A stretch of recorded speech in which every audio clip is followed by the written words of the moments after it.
All right.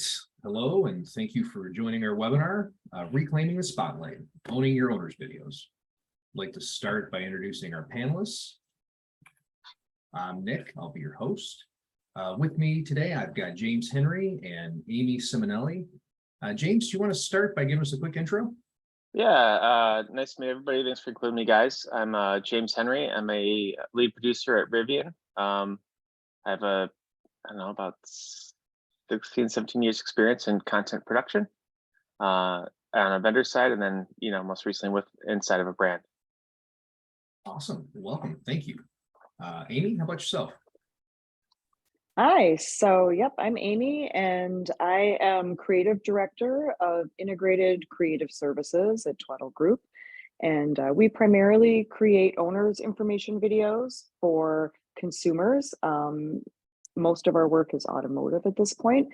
And I also have extensive production experience, worked at ad agencies for many years, at post-production houses, and at least 25 years of experience doing a whole bunch of different things.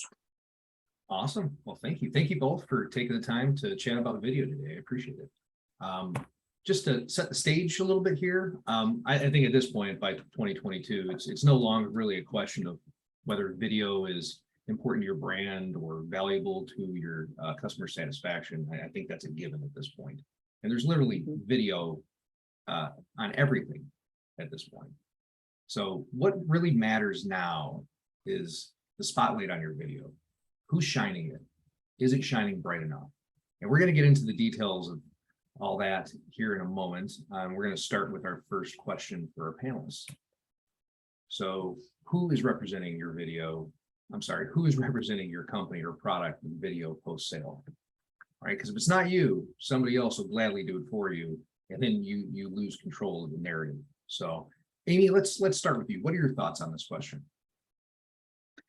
I think everyone is familiar with YouTube and just all the video content that's available through a quick Google search. And the news here is, if you aren't already aware of it, there are tons of people out there creating unboxing videos. They're creating videos on how to use a product. They're selling themselves as experts on a product that they don't necessarily work for the company, but I guarantee you they'll have some strong opinions. So there's a lot of content out there, and you really want to be the one who is representing your product because you can put it in the best possible light, and skip the editorializing from somebody who may be dissatisfied or not as knowledgeable as you are. Great points. Great points. Absolutely. James, what are your thoughts on this one? Yeah, everybody has a camera in their pocket and enjoys highlighting something they invested in, a product they're excited about, and are going to comment on that. To Amy's point, yes, you can't really control the messaging they're going to do for that, and we just live in an age where if I need to figure out how to use a new product, if I can't find it from the brand itself or the place that sold it to me, I'm going to seek for user-generated stuff, and at that point, you're going to be in somebody else is going to have control of the messaging of your brand. Right. All right, excellent. Let's move on to our next question. So where are your videos, and can anyone find them? Because having outstanding post-sale videos is great, but it only matters if your audience is actually seeing them. So James, let's start with you on this topic here. What are your thoughts on this one? Yeah, everybody engages in something differently. For example, if I'm looking how to fix something, or my son, if I'm doing a project with him, he's always like, oh, we just got to go to YouTube to find it. So understanding where your videos live and where somebody's going to look for them is, to me, is like a step one of how you can engage them, how they want to engage them. Does somebody prefer social? Does somebody prefer YouTube? Do you have something on your branded page? Ideally, you'll create a space and content that'll apply to any platform you'd want to have your users find them. Right, at the point of need, absolutely. Amy, thoughts on this? Yeah, I mean, as you mentioned, first of all, consumers are not necessarily going to check your brand site first. They're going to go with what they're comfortable with and what they know. And, they may hit up YouTube long before they ever hit your brand site. So making sure you're covered in multiple locations is critical. And making sure that you have search engine optimization as well, because it's all well and good to have nice content out there. But if you are not paying attention to key search terms and things like that, you're going to be buried 3, 4 pages deep on YouTube, and your consumers are going to find, Joe Smith creating his video out there long before they're going to find your carefully, created content. So yeah, it's really critical. And consumers, they want to find you when and where they need you. They might be in their vehicle, they might be in a store. You need to make sure that you're accessible on laptops, that you're formatted for cell phone viewing. You need to be the one that's there in the instant they need you, without a lot of effort on their part to find you. Well, those are great points. I mean, because it's a big investment to produce video. So you want to get your best bang for your buck. You don't want Mhm. your videos buried to where your audience can't find them. So Right. SEO, search engine optimization, I think that's a great key point Mhm. there. Yep. All right. Let's move on to our next question here. So you grab the spotlight, make an account with smart production value. We just talked a little bit about the investment in video, SEO being one of those things. But what does it mean making an account with smart production value? Amy, do you want to start us off on this one? Yeah, sure. So, right off the bat, I mean, yes, video has many moving parts. There's many people required to create high quality content. That being said, it's not necessary to break the bank to produce good video content. The important thing to remember, first of all, is who is your audience? Do you have an external audience who is purchasing a sophisticated product that they spent a lot of money on? You're really going to want to emphasize some production value there, because your videos are an extension of your brand. They're a message to your consumer on what they've put their money into.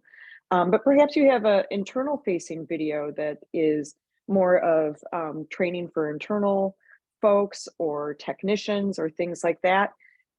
You just need to be clear and understandable. You don't need a huge studio production to create that kind of content. So really knowing who you're speaking to and what they need to hear from your particular brand is super important in terms of production value.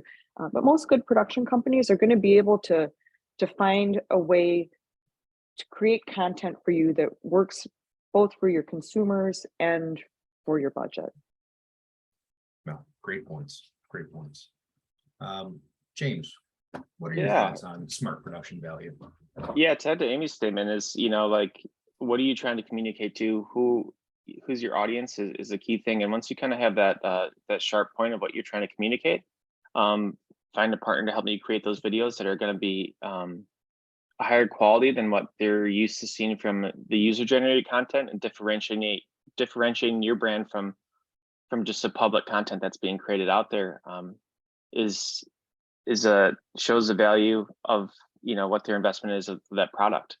You want it to pair well with the value of your brand or what they're consuming. If it is a very expensive item, you want to have some polish there, without overproduction, but just being smart with how you're going to do that. It sounds like there's a Mhm. pretty wide scale in terms of what's going to be perceived as quality production, and I think it makes a lot of sense. Like what Amy was saying, it's got to fit the actual scenario. If we're producing video, like Amy, for instance, you've got a lot of experience with service video as well, right? Where you're Mhm. actually filming technicians performing a removal and reassembly of different components on vehicles, right? So can you talk a bit, Yep. Amy, about the lens that you're using to produce those videos as opposed to, maybe some track videos for a new model launch? Sure. Yeah. So, producing a technical service video, what you need to be is concise and clear. You need to have clean imagery, that the technician viewing it can see, the bits and pieces that you're talking about interacting with. So, I mean, really, you just need to make sure you have a good light source and, somebody who knows how to frame the shot. You don't need to go all out with music and professional voiceover and, all of the bells and whistles that are so common with a larger scale production. And I'd like to add too, I mean, most of us have smartphones at this point that record some pretty high quality video. And as James, I think, said a bit earlier, I mean, this really means that anybody can create video, but I would encourage folks to think about, investing in some folks, even if you don't need to go full bore, even if you think you want iPhone video, okay, but go to some professionals who understand how to frame a shot so that it's crisp and clear, that they know how to shoot for all the different formats, all the different locations that you want this video to appear. That expertise really can't be undervalued, and you're not going to get that with somebody off the street who, doesn't have the production experience. Yeah, even with SEO, like we were talking about a minute ago, even if you shot your own video, you still need someone with some expertise to, set up your search engine optimization, I would assume, right? Absolutely. Absolutely. Well, and I Yeah. know go ahead, James. I was gonna say, yeah, and there's some visual language for each platform, whether and working with a smart partner, you can shoot for vertical for the 9x16 for mobile. When people see something on your website, they're used to seeing 16:9, same with YouTube. So being able to set up shots and get some planning with a partner that can execute at a high level on all levels adds a huge value to what the outcome of that work is going to be. Mhm.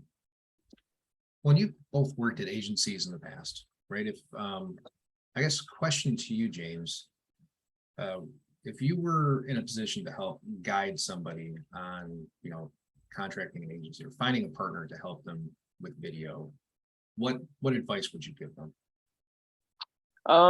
I think it ladders back up to, knowing who you're talking to, what you're trying to communicate, and then try to find similar work out there. And then also targeting on what your budget is and what the level of that needs to be, and pairing yourself with someone that's going to be able to execute that.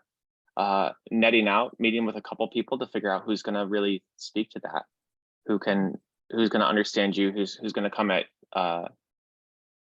that presentation that you're going to share with them, that pitch, curious and trying to add to it and add value to it and find ways to think of something you haven't thought of. Mhm. No, that makes awesome sense. Amy, question for you, because I know you've been in this position many, many times. Video is an investment, and it's a valuable investment. Can you talk a little bit about the return on investment for having the video out there? I know it's really difficult to quantify, but I know you've been in this position to have to answer this question in the past, so I wanted to throw it over to you now and see what your thoughts were. Yeah, absolutely. So, if you shoot a video for use on web, if you're doing it in a smart way, there's a million different ways you can slice and dice that content. And you know what? This is not a professional video production, this webinar. I mean, we're doing a nice job, I think, but just by recording video of this webinar alone, we're going to be able to segment, bits and pieces of this conversation and send it out to our audience.